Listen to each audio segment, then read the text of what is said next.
네, 여러분 안녕하십니까?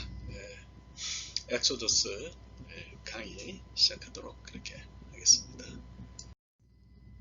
오늘은 이제 구원에 관해서 강의하는 네 번째 시간이고요. 전체적으로는 다섯 번째 시간이 되겠습니다. 9월 16일 강의가 되겠어요. 그래서 디플로마 과정을 위해서 강의를 합니다.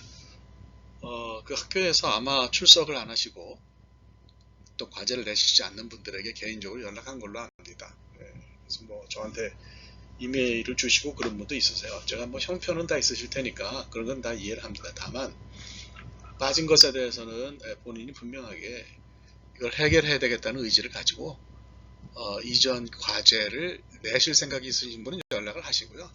그냥 그거 상관없다. 나는 뭐 점수만 그냥 뭐 아무리 낮아도 받으면 된다. 그러신 분들은 또 뭐 그런 분대로 본인이 잘 판단해서 하시면 되겠습니다. 그래서 저도 여태까지 여러 번 말씀을 드렸기 때문에 또 말씀드리기도 그래. 사실 대부분은 지금 잘 출석하시고 강의도 잘 들으시거든요. 그래서 여러분들이 잘 판단하셔서 그렇게 하시면 좋겠다는 생각이 듭니다.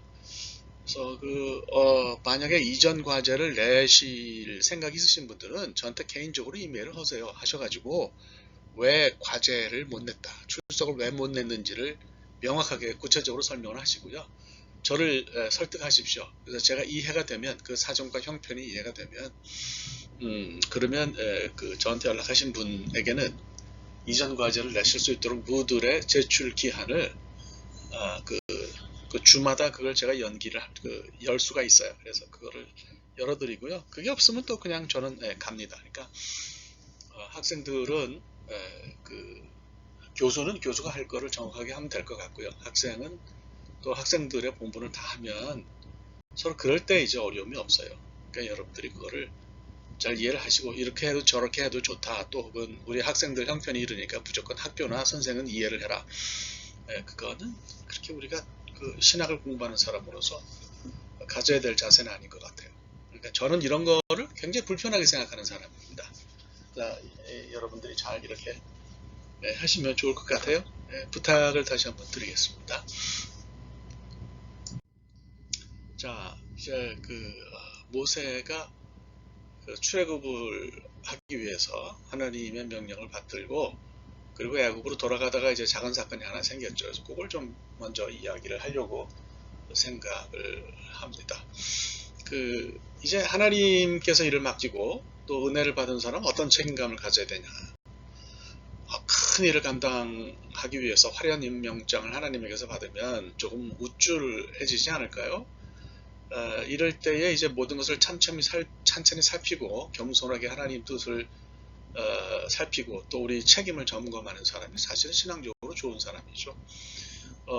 우리가 이제 여기서 던지는 질문은 큰 일을 하는 사람은 작은 잘못을 저질러도 상관없냐? 이런 질문인데 뭐 정답은 뻔하죠. 절대 그렇지 않습니다. 작은 일도 책임감 있게 성실하게 잘 하는 사람이 큰 일도 하는 거예요. 그러니까 큰 일을 위해서 뭐 작은 거는 실수도 괜찮다 이렇게 생각했다면 일할 자격이 사실은 없는 거죠. 모세도 사실은 그런 면이 있었어요. 그래서 이걸 우리가 생각해야 되는 거죠. 모세가 이제 돌아가는데 난데없이 소동이 벌어지죠. 난리의 핵심이 하나님이 모세를 죽이시려고 한 데 있어요. 데빗 탄첸스키라는 분이 있어요. 이 사진 여러분 보시죠. 어유 멋있게 생겼습니다. 수염이 멋있네요. 저도 저렇게 수염 좀 길러보고 싶은데. 하여튼 이 데이빗 탄첸스키는 성경의 문학적인 요소에 관심이 굉장히 많습니다. 그래서 본문을 읽으면서 어디에 관심이 있냐면 본문이 만들어내는 불협화음과 갈등을 해석하는 데 집중을 해요. Dissonance and conflict이죠. 그러니까 사실 우리가 본문을 읽어서 이성적으로 잘 이해가 되면 문제가 없지 않겠어요? 문제가 없는데 이제 그게 아니고 갈등이 생기고 불협화음이 있으면 그러면 이제 해석의 대상이 되는 거죠. 그런 것들이 어떻게 해석하느냐. 성경을 해석한다는 건 어떻게 보면 성경 안에 있는 불협화음과 이해가 가지 않는 비합리적인 부분들을 설명하는 거가 해석하는 거다 이렇게 볼 수가 있죠. 그래서 그 판첸스키 박사님이 그런 얘기를 했어요. 이 모세가 죽을 뻔한 이 구절들은 총체적으로 이해하는 것이 가능하지 않다. 그래서 해석자들이 사랑한다 이렇게 이야기를 했어요. 사실 이 사건이 보여주는 불협화음과 갈등이 너무 분명해 보이죠.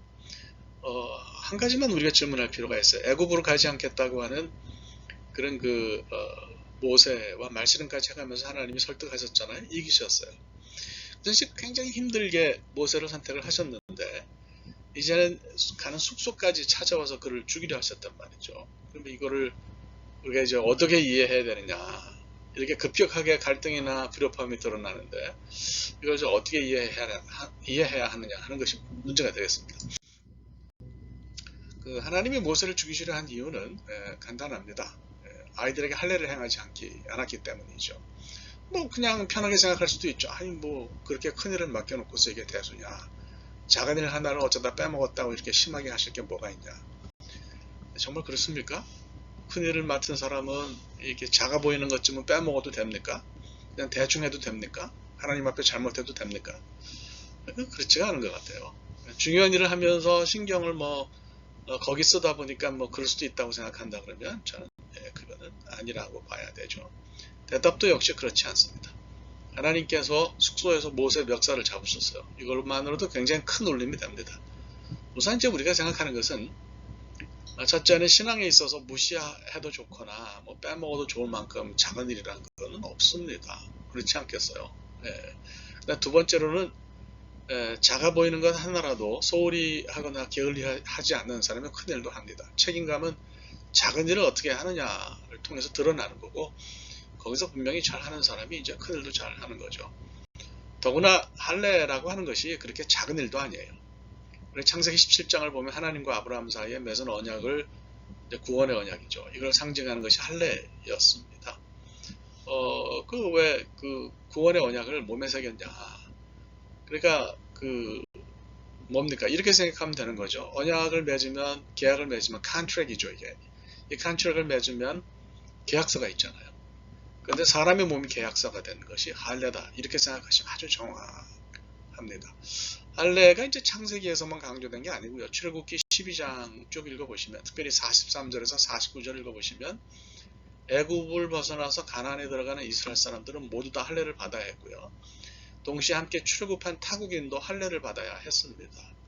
그러니까 이렇게 할례를 통해서 주어진 구원의 어떤 언약적 선포가 애굽에 들어가는 것과 애굽에서 나오는 것에서 구체화된 거죠. 왜냐하면 하나님이 땅과 후손을 주시겠다고 하신 그 약속의 언약이 출애굽과 관련해서 이것이 가시화됐기 때문에 그렇습니다.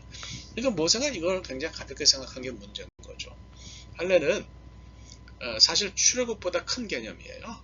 그러니까 출애굽은 할례를 통해서 드러나는 구원의 언약을 이루기 위한 방편입니다. 그러니까 할례가 크겠어요? 출애굽이 크겠어요? 이런 일을 크기를 따진다는 것도 우습지만 할례는 결코 출애굽과 견주어도 작은 일이 아닙니다. 그러니까 작은 일도 우습게 보면 탈이 나는데 이거를 그냥 대충 넘어간다고 하면 굉장히 큰 문제가 되는 거죠. 그래서 이걸 우리가 잘 생각해야 되는 겁니다. 하나님이 이제 모세를 유죄 판결하고 나서 그를 죽이려고 하셨어요. 근데 모세를 움켜쥐었다 그냥 놓으셨죠.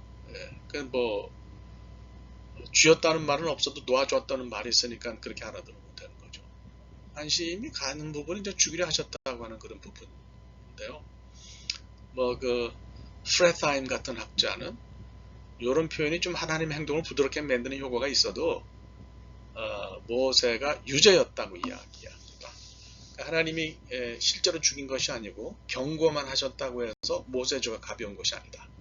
그러니까 그가 저지른 잘못은 하나님 눈에 죽음으로 해결해야 할 만큼 무거웠다는 사실을 우리가 이제 직시를 해야 되는 거죠. 하나님 은혜로 그가 죽지 않은 것뿐이에요. 그 죄가 그만큼 무거웠다. 이 사건을 결코 가볍게 생각하면 안 되고요. 출애굽 와중에 이런 일이 있었던 것을 그냥 곁다리로 그냥 들어가는 에피소드로 생각하면 안 되겠습니다. 자, 이제 상황이 이렇게 되니까 이걸 해결한 것이 십보라죠. 모세 안에 이제 십보라인데 하나님 노여움을 푸는 1등 공신이 이제 십보라였죠. 십보라는 이제 미디안 사람이니까 할례에 익숙하지 않았을 것 같아요. 그래서 아들의 양피를 베어서 모세 발채 던진 거는 왜 던졌겠어요? 달가워하지 않았다는 거죠.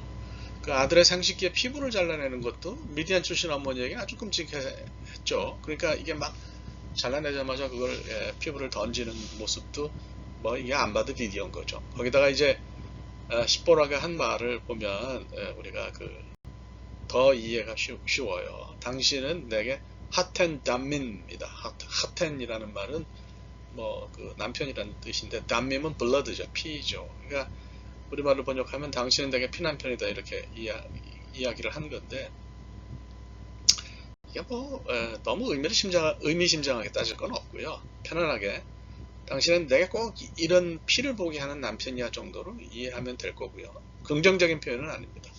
그러니까 할례를 행하지 않아서 이런 일을 자기가 치르게 한 것도 그렇고 하나님에게 죽을 뻔한 것도 예쁘게 볼 만한 사안이 아닌 거죠. 그래서 그냥 뭐 아주 쉽게 의역하면 에고 이 왼수야 뭐 그런 정도가 아닐까 싶습니다. 뭐 제 아내는 저 30년 이상 살았는데 저에게 뭐 왼수라고 말한 적은 없어도 뭐 하여튼 이런 표현 하고 싶었던 적이 많았겠다 싶은 생각이 들어요. 그러니까 부부가 살다 보면 이런 소리 이런 말은 안 해도 마음이 그런 마음이 드는 경우가 있는 거죠. 자, 거인 모세에게 약점이 있었는데 이걸 채운 사람이 이제 아주 연약해 보이는 십보라였습니다. 사람이 다 부족해요.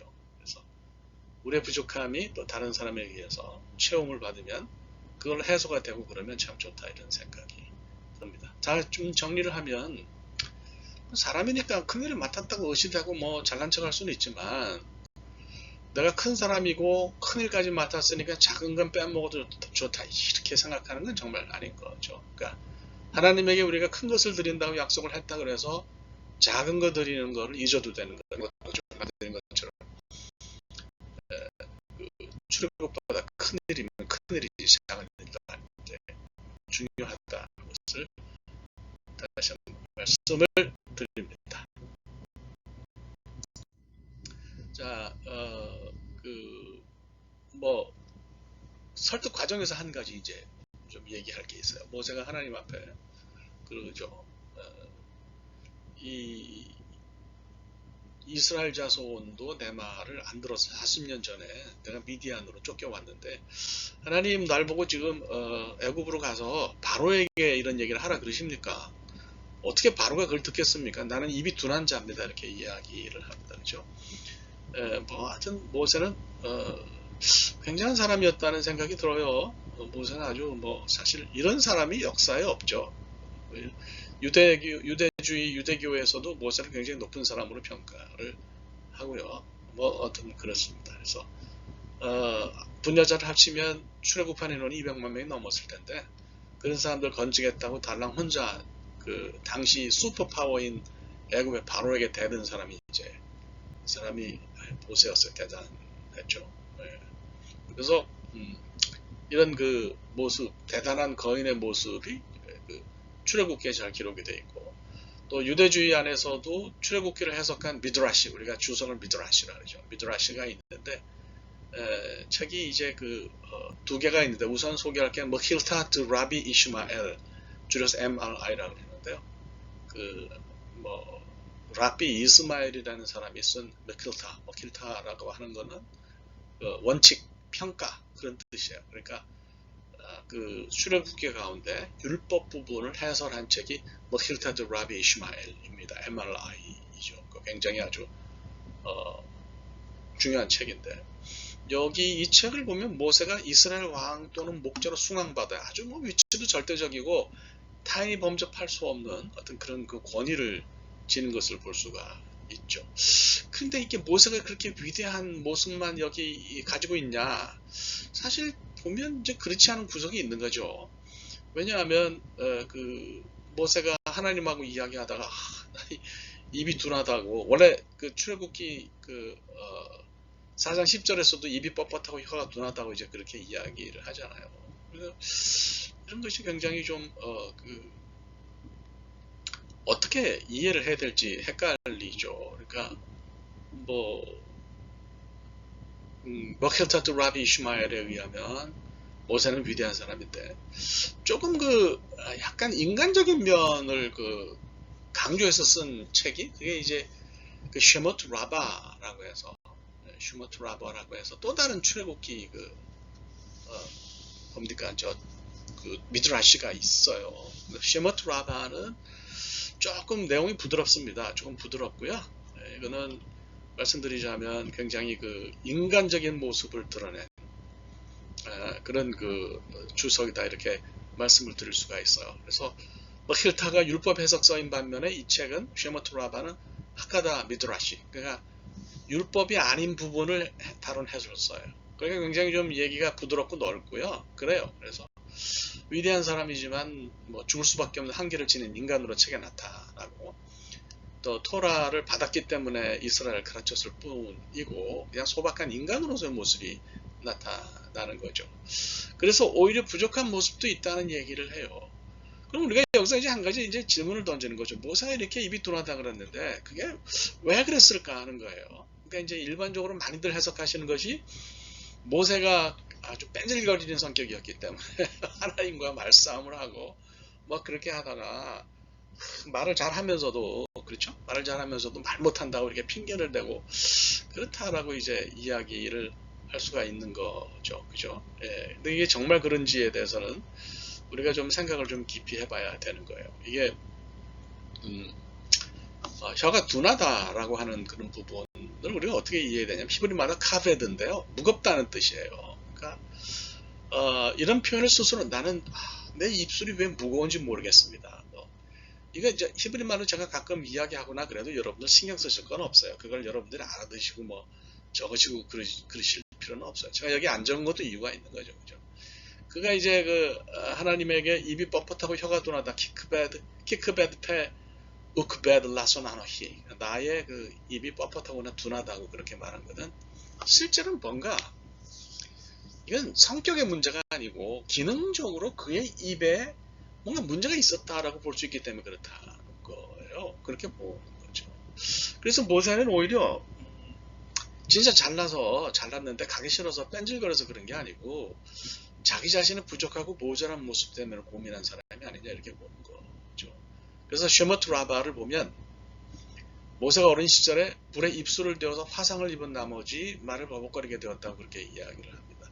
중세 그 랍비 가운데 이븐 에즈라라고 유명한 사람도 있거든요. 이 사람도 그래요. 모세가 원래 장애를 가지고 태어나서 말을 제대로 못했다 이렇게 얘기해요. 아무리 애를 써도 그저 몇 마디나 간신히 할 수 있었다고 이렇게 보는 거죠. 그래서 카베드라는 단어가 이게 이제 장애를 뜻한다 이렇게 볼 수가 있다는 거죠. 출애굽기 6장 12절에 나오는 아렐, 입이 둔하다는 표현은 카베드라는 표현을 안 쓰고 거긴 또 아렐이라는 단어를 썼어요. 아렐이라고 하는 단어는 직역하면 uncircumcised라는 뜻이에요. 할례받지 못한 입술이라는 거죠. 이게 이제 말의 수준이 형편없는 것을 빗대서 이야기하는 그런 흔한 히브리 말인데요. 70인역을 보면 이 말을 알로고스로 옮겼어요. 말이 어눌하다 이렇게 우리가 볼 수가 있고요. 출애굽기 6장 30절에도 역시 아렐이 나오는데 이거는 70인역은 알로고스가 아니라 이스크노포노스라고 그렇게 옮겼습니다. 그러니까 요거는 무슨 뜻이냐 잘 보셔야 되는데 작고 약한 목소리라는 뜻이에요. 그러니까 이게 굉장히 이제 신경 쓰이는 거죠. 모세가 이야기를 했을 때 우리는 막 우렁우렁한 목소리로 크게 얘기했을 것 같지만 작고 약한 목소리였다라고 하면 무슨 얘기냐면 물리적인 장애 때문에 말이 눌변이다, 말을 잘 못한다 이렇게 생각하는 거죠. 그래서 오늘날 많은 그 기독교 쪽의 학자들도, 지금까지 말한 거는 제가 유대주의 쪽 기독교 쪽의 학자들도 이거를 모세가 뺀질거리거나 삐치는 성격 때문인 것이 아니라 장애를 표현한 것으로 보는 사람들도 굉장히 많습니다. 이걸 우리가 좀 잘 생각해야 되는 거죠. 그래서 이거를 단순히 뭐 말하는 기술의 문제가 아니고 사실 모세가 수사학을 배웠잖아요. 애굽의 궁궐에서. 그러니까 기술 문제는 아니고 입술과 혀에 물리적인 장애가 있었을 거다 이렇게 이제 보기도 합니다. 사실 이 문제에 관한 다른 의견도 있어요. 사도행전 4장 22절을 보면 모세가 애굽 사람의 모든 지혜를 배워 그의 말과 하는 일들이 능하더라. 스데반의 증언이 있거든요.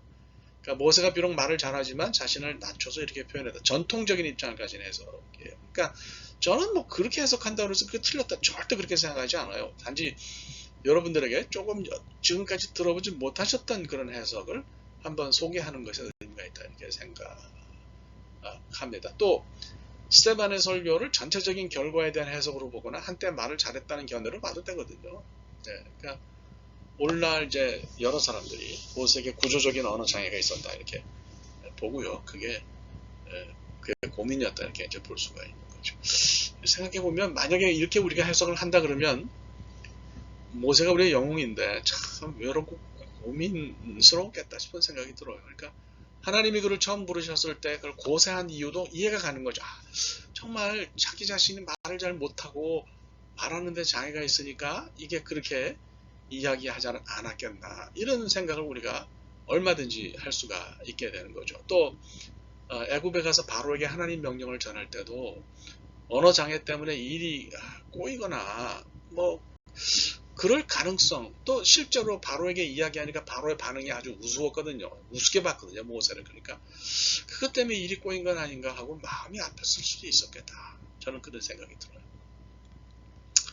하나님이요, 이스라엘을 건지시고 언약을 맺으신 것은 그들이 잘나서 그런 게 아니에요. 절대적인 하나님의 은혜였어요. 그러니까 그렇게 생각하면 그들을 위해서 선택한 지도 역시 나는 부족했다. 하나님은 이래저래 은혜로 모세도 건지시고 이스라엘도 건지셨어요. 저는 성경을 쭉 읽으면서 생각하는 것이 우리 인간이 잘난 척할 게 하나도 없구나. 하나님이 이렇게 은혜로 건지셨다. 이것이 성경을 흐르는 일관적인 생각인 것 같아요. 가장 놀라운 것은 신명기가 이제 모세가 고별설교한 거잖아요. 신명기에서 모세가 고별설교를 했다는 사실이에요. 뭔가 달라진 일이 있었나 봐요. 회중이 뭐 모세 말투에 익숙해져서 그렇게 했을 수도 있고 아니면 하나님이 모세 장애를 고쳐주셔서 그럴 수도 있는데 뭐 다 상관없죠. 모든 일이 은혜 아닌 것이 없다. 저는 그렇게 생각하고 다 은혜이기 때문에 이런 일이 가능했구나 이렇게 생각을 하게 됩니다. 자 이제 드디어 이제 그 제안으로 들어갑시다. 바로가 말을 안 들으니까 하나님이 그 물을 피로 만드시죠. 여러분도 오른쪽에 이제 지도를 제가 올려놨어요. 그래서 나일강이 보이신데 나일강 전체가 다 피로 변했다 이렇게 생각을 할 수 있는 거죠. 이거는 이제 마술사들이 따라 했는데 제가 볼 때 마술사들이 멍청합니다. 그러니까 물을 피로 만드는 거를 그들도 했다 그러는데 그것처럼 아주 바보 같은 일이 없어요. 그러니까 물을 부으면 피가 도로 물로 거꾸로 가야 되는데 이 사람들은 물을 피로 만들어서 더 그렇게 보태는 짓을 했어요. 그런 사람들이 무슨 마술사인지 하여튼 물이 피로 변하는 그런 재앙이 있었어요.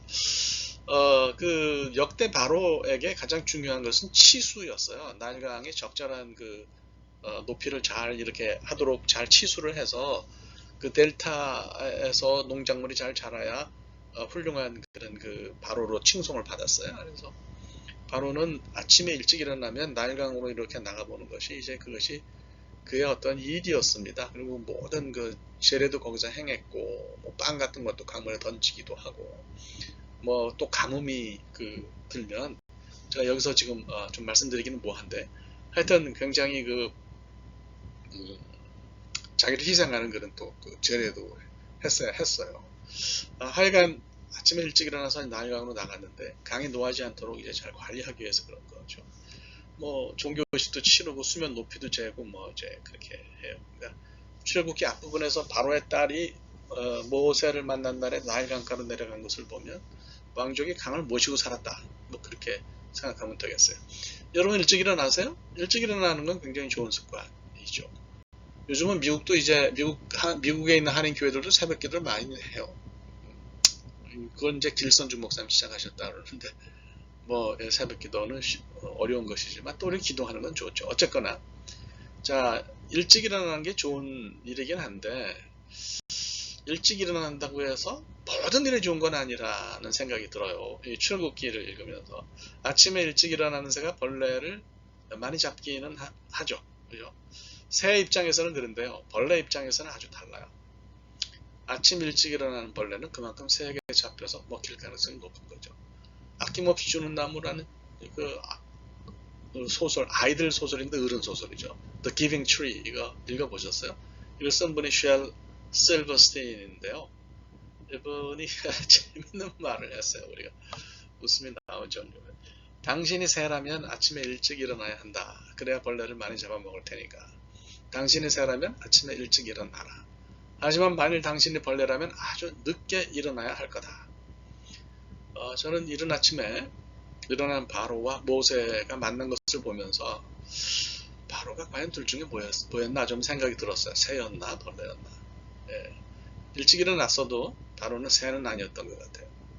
그러니까 그날 벌레를 잡은 새는 역시 일찍 일어난 모세였어요. 예, 일찍 일어납시다. 그런데 벌레는 되지 말고 새가 돼야 되겠다 이런 생각이 듭니다. 이제 첫 번째 재앙이 시작이 됐죠. 하나님이 터뜨리신 폭탄이 날강에 날아들었는데요. 모세가 하나님의 지팡이를 내밀어서 날강을 때리니까 강물이 피를 변했어요. 강은 물론이고 심지어 그릇에 있는 것까지 몽땅 다 빨간 피로 바뀌었습니다. 물을 구성하는 원소 성격을 완전히 바꾼 거죠. 재앙의 의미가 뭐겠어요? 윌리엄 라소가 대표 저자로 몇 분이 썼는데 등재된 구약 성서 개론이 있어요. Old Testament Survey라는 책인데 제가 이제 구약 개론 가르치면서 이걸 넣었더니 어렵다고 학교에서 바꾸라 그래가지고 이걸 취소했던 기억이 납니다. 두꺼운 책이지만 문장이 어렵지 않고 사진도 많고 너무 좋은 책이에요. 읽을 수만 있다면 구약 성경 전체를 개론적으로 이해하는데 이 책만큼 좋은 책이 없다 싶은 생각이 듭니다. 저도 강의할 때 많이 활용했던 그런 책인데요. 재밌어요. 이 책은 이 물재앙부터 시작해서 애굽이 얻어맞은 재앙을 특별히 첫 번째부터 여섯 번째까지를 인과관계로 줄줄이 묶습니다. 여긴 자연재해로 설명하는 거죠. 무슨 굴비두름처럼 물재앙이 원인이 돼서 나머지 5개가 쭈루루 이제 달려나왔다는 거죠. 좀 설명해 볼까요? 뭡니까? 재앙의 시작이 이제 날강상류의 홍수라는 거죠. 날강상류는 지금의 에티오피아 쪽에 있어요. 여기 이제 날상류 지역이 붉은색 토양으로 뒤덮여 있는데요. 거기 비가 왕창 쏟아지면 홍수가 나는데 문제는 시뻘건 황토물이 날강에 대량으로 유입이 된다는 거죠. 그러니까 흙탕물이 되는 거죠. 오늘날로 치면. 문제는 이제 토양 속에 있던 편모충인데요. 플래젤레이트라고 하는 이 편모충이 물고기 아가미를 막아서 이제 질식사를 유발했다고 보는 거죠. 그래서 물고기가 폐사가 되는 거예요. 18절을 보면 물고기가 죽고 악취가 날 거라고 그렇게 이야기하잖아요. 그러면 강물 속에서 물고기가 다 죽으니까 강 속에서 부패하는 거죠. 그러면 물이 썩는 거죠. 이 영향이 고스란히 개구리에게 미쳤고요. 그래서 개구리가 썩은 물을 피해서 사람들 사는 동네로까지 올라와서 서식지로 옮겼다. 두 번째 재앙인 거죠. 그래서 이제 민가는 물론이고 제가 이 개구리 재앙은 다음 주에 설명하겠어요. 바로 왕궁까지 개구리한테 점령당하는 사태가 벌어진 거죠. 개구리라 그래서 이제 미생물 공격에서 벗어나지 못했고요. 개구리가 이제 일종의 탄저균 같은 그런 균에 감염이 되어서 떼죽음했다고 보는 거예요. 그래서 물러갔다 이제 이렇게 설명했다는 거죠. 자, 이렇게 되면 사방에 이제 썩잖아요. 냄새도 나고 보건 상황이 악화가 되는 거죠. 그러니까 이제 자연히 세 번째, 네 번째 재앙인 물것과 파리의 공격이 시작이 된다 이런 거죠. 물것은 히브리 말로 캔이라고 하는데요. 목이라고 번역하기도 하고 이루 번역하고 각닭이라는 말로도 번역하는데 정확한 정체는 모르겠어요. 근데 문제는 이것이 흡혈곤충이라고 하는 그런 사실입니다. 그러니까 생각해보세요. 새까맣고 조그만 것들이 막 달려들어서 사람도 물고 피를 빨고 가축에 들러붙어서 피를 빨고 그러니까 이게 견딜재간이 있었겠어요. 파리는 또 왜 우리가 낮잠 자는데 이 파리가 달라붙으면 귀찮잖아요. 예. 그 정도일 텐데 이게 무슨 재앙이냐 싶겠어요. 근데 이제 이 파리가 역시 흡혈곤충입니다.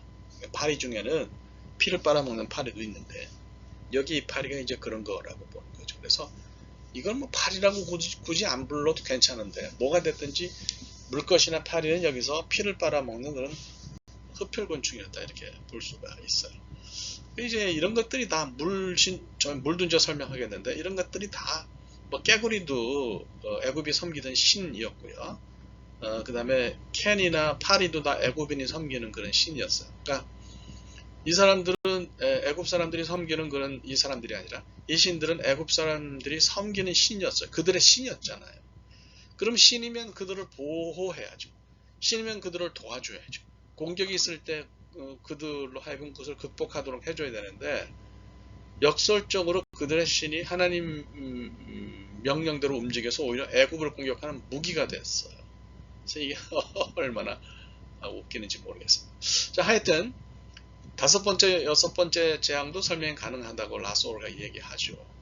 깨구리를 절멸시킨 게 탄저균이라고 이제 설명했는데, 이게 이제 가축에 전염된 탄저균이 가축의 탄저균 때문에 돌아가시는 사태가 일어난 거죠. 네, 그래서 출애굽기 9장 3절을 보면 여호와의 손이 들어있는데 가축에게 더하리니 심한 돌림병이 있을 거다 그랬잖아요. 그러니까 뭐 가축만 그런 건 아니고요. 탄저균 종류가 남아있는 사람과 짐승에게도 종기를 왕창 선물했다. 이제 이렇게 우리가 이제 볼 수가 있는 거죠. 사람도 종기가 나서 피부를 벅벅 긁는 사람이 물 좀 마시고요.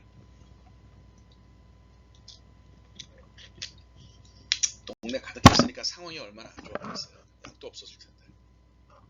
자, 이런 설명을 들으시니까 어떻습니까? 성경의 이야기들이 과학적으로 증명돼야 된다는 실증주의적인 경향을 가지고 있다면 혹시 설명이 마음에 들지 모르겠는데, 저는 개인적으로 이걸 별로 좋아하지 않습니다. 이런 설명을. 성경에는요, 기본적으로 하나님이 행하신 초이성적이고 희한한 일이 넘칩니다. 근데 그때마다 거기에 청진기를 하나씩 들이대고 과학적 사실이 뭔지 물으면 성경의 본질을 떠났죠.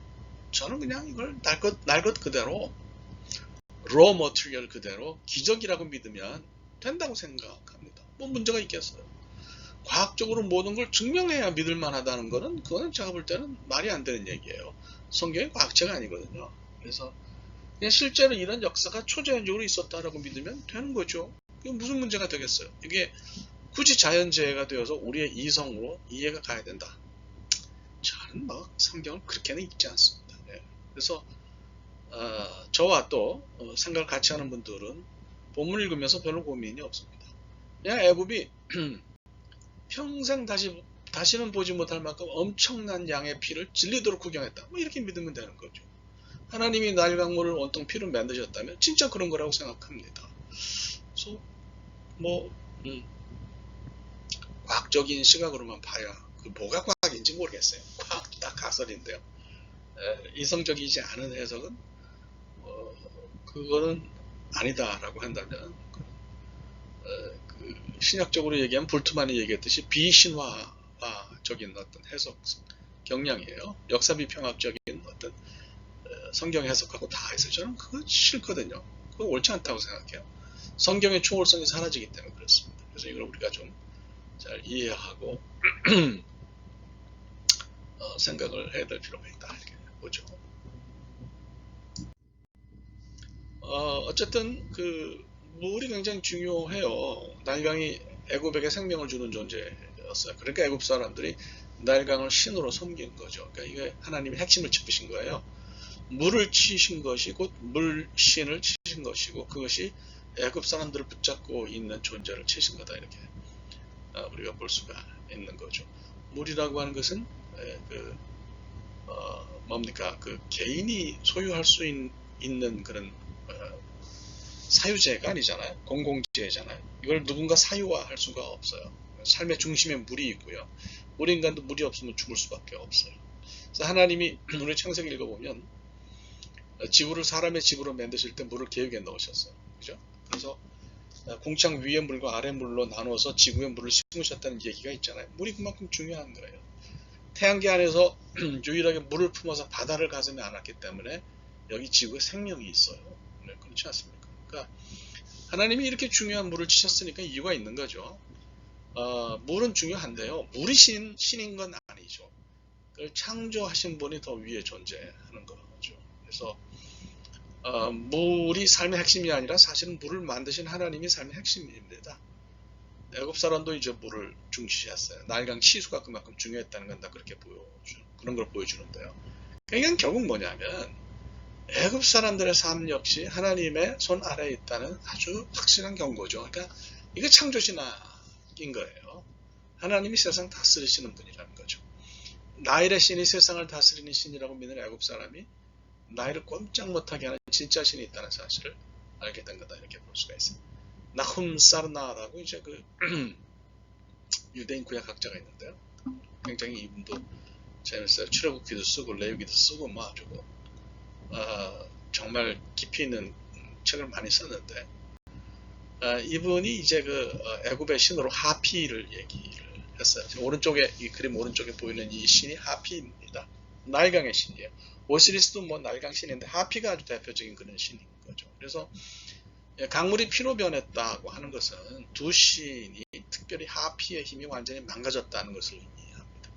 하나님이 물의 성격을 바꾸셔가지고 애굽의 중요한 신 둘을 치신 거예요. 그러니까 하나님의 위력이 만방에 떨쳐진 거다 이렇게 볼 수 있어요.